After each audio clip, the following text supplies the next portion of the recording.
Either if you want to find your comments on CoinMarketCap, then this video is for you.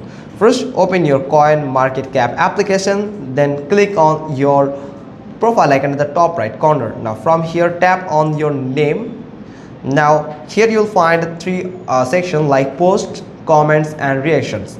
In comments section, you will find the post that you have interact with and your comment also. So you can just delete your comment or pin this post on your profile, or copy the link of the post, or you can just find the other interaction with your comments from here. So if you want to delete your comments, all the comments that you have listed on this section, you just need to tap on this three dot icon and click on this delete replay and tap on delete to confirm that deletion request. Now here you can see the successfully deleted. So it has just deleted my comment. If I go to my profile again, in comment section there is nothing here. As you can see, I just deleted my comment from my comments section.